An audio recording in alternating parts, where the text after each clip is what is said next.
اور زلفوں سے ایک دوسرے کی بال تو باندھ ہی دیے گئے تھے. اللہ اکبر. اور دونوں شہزادوں کو اللہ اللہ اس نے چہرے پر کپڑا ڈالا اور اپنی سواری پر رکھ کر کے حضرت امام مسلم کے شہزادوں کو فرات کے کنارے لے جانے لگا. وہ چھپا کر اس لیے لے جا رہا تھا اگر کسی نے دیکھ لیا پکڑ لیا یہ بچے مجھ سے چھین لے گا, ابن زیاد کے پاس لے جا کر کے دے گا اور ابن زیاد پھر اس کو انعام دے گا, انعام مجھے نہیں ملے گا.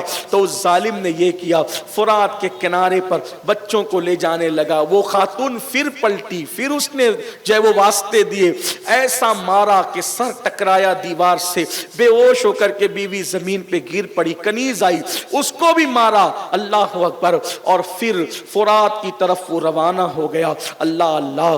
حضور رئیس القلم علامہ ارشد القادری رحمت اللہ علیہ یہاں بڑی خوبصورت بات لکھتے ہیں.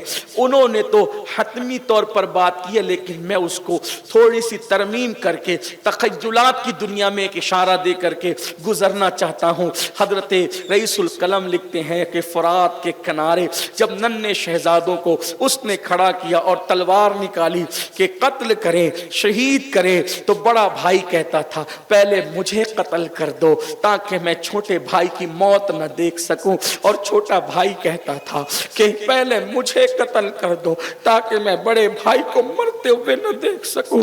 ایسے عالم کے اندر اللہ اللہ رئیس القلم جو لکھتے ہیں اشارہ دے رہا ہوں, کہتے ہیں کہ سیدہ کی روح پر کیا گزری ہوگی. سیدہ کی روح اطہر, سیدہ کی روح اطہر, روح منور, خاتون جنت کی روح منور. اللہ اللہ.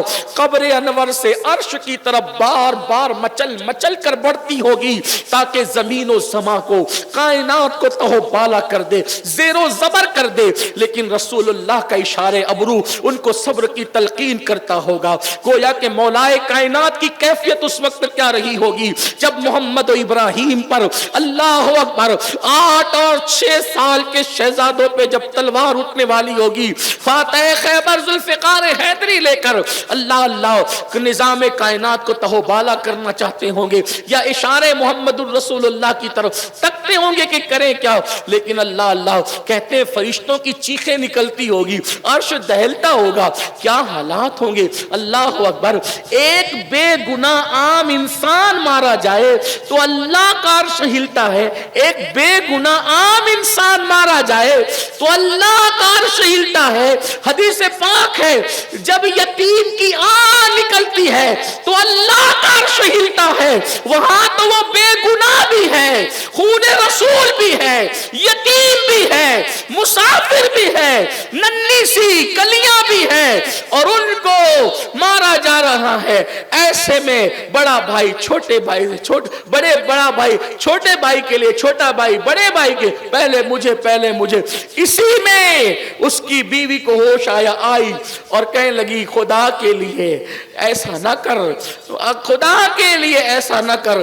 اس نے اسی تلوار سے پہلے بیوی کو قتل کر دیا اور پھر کہا دونوں بھائیوں کو اتنی تمہیں جو ہے ایک دوسرے سے محبت ہے تو لاؤ ایک دوسرے کے سامنے مرنے نہ دوں.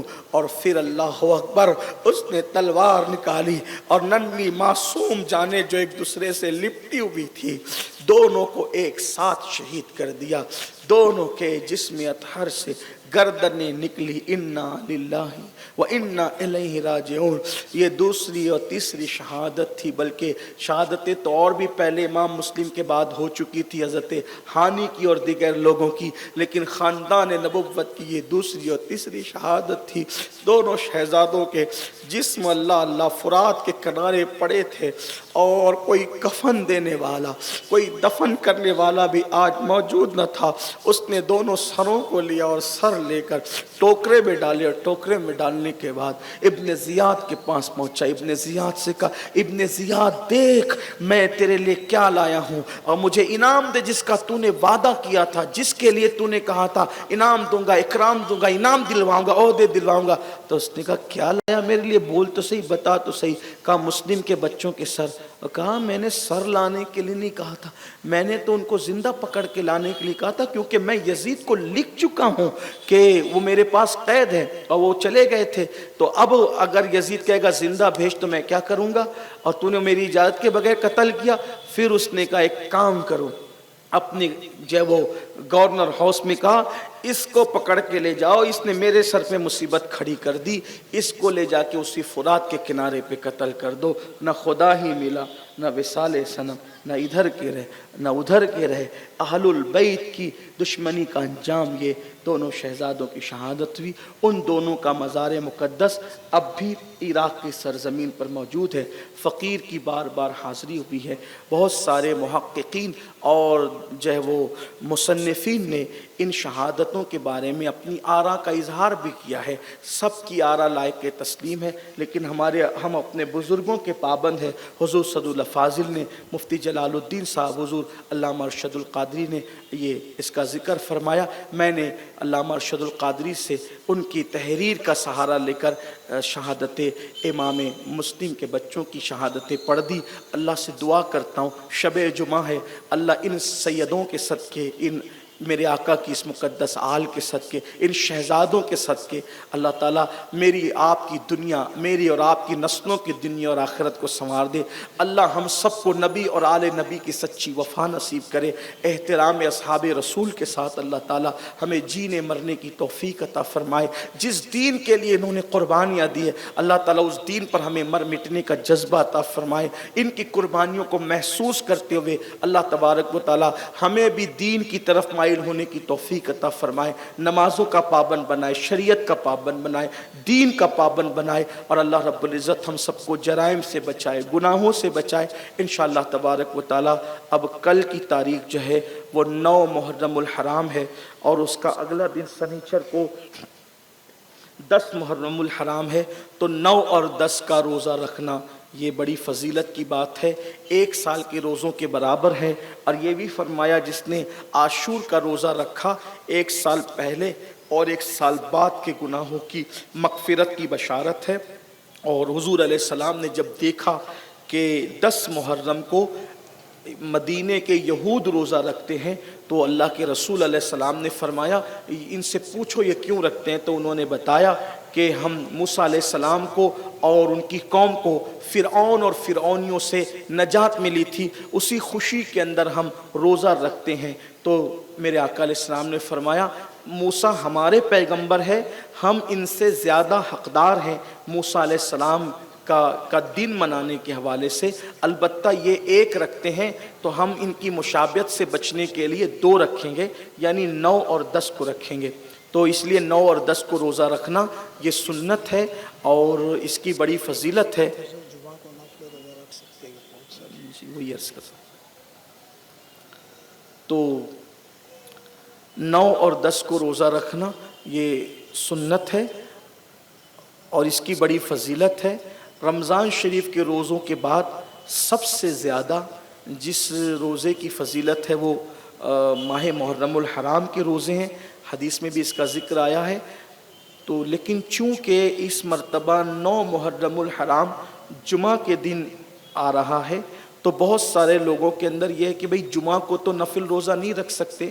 یاد رکھیں ایسا نہیں ہے، مطلقاً نفل روزہ رکھنے کی ممانعت نہیں کی گئی ہے جو وہ جمعہ کے دن، جمعہ کا دن روزے کے لیے مخصوص کرنے سے کہ بھئی خاص جمعہی روزہ رکھنا، اس یعنی مخصوص کرنے سے جو وہ ممانعت آئی ہے۔ رہی بات اگر آپ ایام 20 کے روزے رکھتے یعنی 13، 14، 15 کا روزہ رکھتے ہیں، اسی طرح شب برات کا روزہ رکھتے ہیں، عرفہ کا روزہ رکھتے ہیں، اور اگر اس دن جمعہ آ گیا تو جمعہ کو روزہ رکھ سکتے ہیں، نفل روزہ، اس کی کوئی ممانعت نہیں ہے۔ اسی طرح ماہ محرم شریف کا روزہ عاشورہ جمعہ کے دن آ گیا یا سنیچر کے دن آیا اور 9، 10 کو رکھنا ہے تو رکھ سکتے ہیں۔ اس میں جو خلجان لوگوں میں بہت ساری چیزیں لوگ خواہ کچھ چیزوں کو یعنی کہ غلط آگے بڑھاتے ہیں، تو ایسا کچھ بھی نہیں ہے۔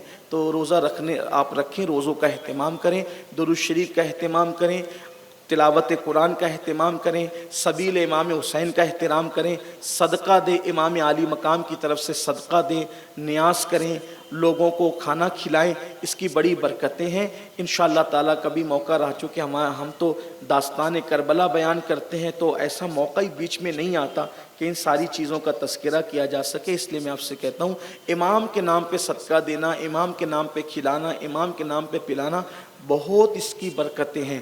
بلکہ امام علی مقام کے نام پر غیر مسلموں نے کھلایا پلایا تو اللہ تعالیٰ نے ان کو کتنا نوازا، یہ ہمارے بزرگوں نے اپنی کتابوں میں لکھا ہے۔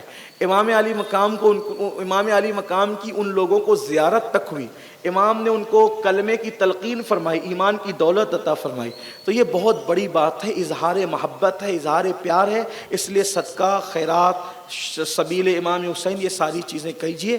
جو چیزیں شریعت کی حدود میں رہ کے کریں اس کی اجازت ہے، البتہ خرافات اور بدعات جس سے ہمارے علماء نے بزرگوں نے منع کیا ہے، ان خرافات اور بدعات سے محفوظ رہیں۔ خواتین سے گزارش ہے کہ سیدہ زینب پاک نے جب پردے کی پابندی کی تو خواتین بھی پردے کی پابندی کریں، تقوی پرہیزگاری کے ساتھ زندگی گزاریں۔ ہمیں بہت افسوس ہوتا ہے، احساس ہوتا ہے کہ کربلا کی داستان سنتے ہیں، گنبد و مینار کے شہر میں رہتے ہیں، پھر بھی ہمیں افسوس کے ساتھ کہنا پڑتا ہے کہ اگر ہماری بیٹیاں بے پردہ گھومیں، ہماری بیٹیاں اگر معاذ اللہ روڈوں پر، راستوں پر کوئی غلط حرکت کرتی نظر آئیں تو پوری امت کا سر جب وہ ندامت سے جھک جاتا ہے، شرم سے جھک جاتا ہے۔ یاد رکھیے قوم کی بیٹیوں کو بھی یہ تلقین کی جاتی ہے، یہ دنیا چند دن کی ہے، عیاشیاں اور آوارہ کرنے والوں کی، آوارہ گردی کرنے والوں کی قبروں کا نشان بھی مٹ جاتا ہے میری بہنوں۔ اس لیے تقوی کے ساتھ رہو، پرہیزگاری کے ساتھ رہو۔ والعاقبۃ للمتقین کہا گیا کہ آخرت صرف متقیوں کے لیے ہے، اس لیے تقوی اختیار کرو۔ یہ امام علی مقام کا پیغام تھا۔ آج سے پہلے نماز نہیں پڑھتے تھے تو نماز کی جو وہ پابندی کرو، طے کرو۔ امام آپ نے جس نماز کو تحفظ دیا ہم وہ نماز کبھی نہیں چھوڑیں گے۔ امام آپ نے جس پردے کے لیے تلقین فرمائی وہ پردہ ہم کبھی نہیں چھوڑیں گے۔ آپ نے پڑوسیوں کے ساتھ حسن سلوک کی تعلیم دی، ہم پڑوسیوں کے ساتھ بدتمیزی سے کبھی پیش نہیں آئیں گے۔ آپ نے ماں باپ کے ساتھ حسن سلوک کر کے دکھایا۔ امام حسین اور امام حسن اپنی امی سیدہ فاطمۃ الزہرا کے ساتھ کبھی کھانے نہیں بیٹھتے تھے۔ کسی نے پوچھا آپ کی امی تو بہت متقیہ پارسا رسول اللہ کی شہزادی ہے، آپ ان کے ساتھ کھانا کیوں نہیں کھاتے؟ تو شہزادوں نے کہا اس لیے نہیں کھاتے کہ امی کی نظر کسی لقمے پر ہو اور ہمیں اس سے اطلاع نہ ہو اور وہی لقمہ اٹھا کر ہم منہ میں ڈال لیں تو امی کی بے ادبی ہو سکتی ہے۔ ہم بے ادبی سے بچنے کے لیے ایسا کرتے ہیں کہ امی کے ساتھ بیٹھ کر کھاتے نہیں۔ اندازہ فرمائے ماں کا یہ احترام انہوں نے سکھایا۔ لیکن ہمیں حیرت اس بات پر ہے کہ ہم کربلا سن بھی رہے ہیں، رو بھی رہے ہیں، آنسوؤں کی سوگات بھی پیش کر رہے ہیں، لیکن زندگی کے اندر تبدیلی کیا ہے، انقلاب کیا ہے؟ مسلمانوں جب تک تبدیلی نہ آئے آپ سچے حسینی نہیں ہیں۔ سچی حسینیت تبدیلی کا نام ہے، حسینیت انقلاب کا نام ہے، حسینیت دین پر سختی سے عمل کا نام ہے، حسینیت شریعت کے تحفظ کا نام ہے، حسینیت دین پہ مر مٹنے کا نام ہے، حسینیت دین کے لیے سب کچھ قربان کرنے کا نام ہے، حسینیت دین کے لیے سب کچھ لٹانے کا نام ہے، حسینیت اللہ اس کے رسول کی محبت میں ڈوب جانے کا نام ہے، حسینیت اللہ رسول کے لیے قربانی دینے کا نام ہے۔ اس لیے رسمی اور اسمی حسینیت کی طرف سے نکل کر حقیقی حسینیت کی طرف چلیے تاکہ امام علی مقام کی توجہ ہماری طرف ہو۔ اللہ تعالیٰ سب سے پہلے مجھے آپ سب کو توفیق بخشے، گفتگو کے درمیان کوئی غلطی ہو تو اللہ معاف فرمائے۔ وما علینا الا البلاغ۔ السلام علیکم ورحمۃ اللہ۔